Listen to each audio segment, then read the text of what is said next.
During the weekly wrap-up, the new intern suddenly switched the projector to my attendance record. The eyes of the CEO and the entire company locked onto me in an instant. The intern, Madison, tilted her chin up with a smug grin and slammed a stack of photos onto the mahogany conference table. Nate, I'm reporting her. She's been using the company's luxury vehicle to pick up her kid every single day. It's a blatant misuse of company assets for personal gain. I move for immediate termination. Nate's face turned as dark as a thundercloud. I looked at this ambitious intern with a flicker of genuine pity. She was so desperate to climb the ladder she hadn't noticed the rungs were made of glass. The company car she was referring to? That was my Rolls-Royce Cullinan, a $300,000 piece of machinery. For the sake of closing deals and keeping the firm's image afloat, I had let the company use it for free for 2 whole years.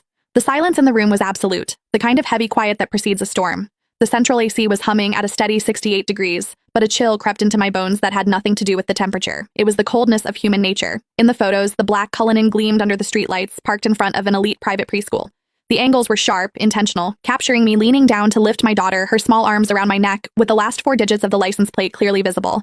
Madison leaned her hands on the table. Her face, young and flush with the misplaced zeal of a corporate crusader, burned with a self-righteous fire. She looked at me as if I were a common thief caught with my hand in the vault. Nate, according to the employee handbook, company vehicles are strictly for business use. As a senior executive, Ms. Mercer shouldn't just be setting an example, she should be the standard. Instead, she's turned our most expensive client-facing asset into her personal nanny cam on wheels. School runs, grocery trips, weekend getaways, it's all here. Her voice was crisp, echoing off the glass walls. She clicked to the next slide, revealing a detailed Excel spreadsheet. I've done the math. Between the commute and the school runs, she's putting an extra 25 miles on the odometer daily. Between the fuel consumption of a V12 and the depreciation, we're looking at thousands in hidden costs every month. And that's not even counting the billable hours she's stealing from the company driver. She turned to the head of the table, Nathaniel Cross. Nate. Nate was my college classmate. He was the founder of this firm. In the early days, when he couldn't even cover payroll, I was the one who dipped into my savings to keep the lights on.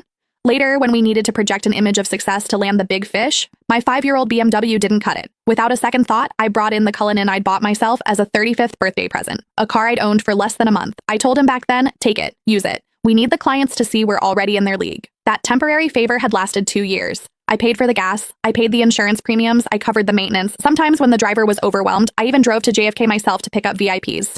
Everyone in this building knew that car was mine. Or at least they should have. But looking at Nate now, there was no defense in his eyes. His brow was furrowed, his fingers drumming rhythmically on the table, a nervous habit he had whenever he was weighing his own interests against someone else's. Diana, Nate finally spoke. His voice was low, coated in a professional coldness that felt like a slap. The evidence Madison provided, is it true? I stared at him, my heart skipping a beat. Is it true? 2 years ago, when he begged me for the car to save face, he said, Diana, I'm so sorry to ask this of you. As soon as we're in the black, I'll buy you a brand new one. 1 year ago, when the cash flow dried up, I used that car as collateral for a bridge loan so he could pay his staff. He told me then, Diana, this car is the company's lifeline. It's your badge of honor.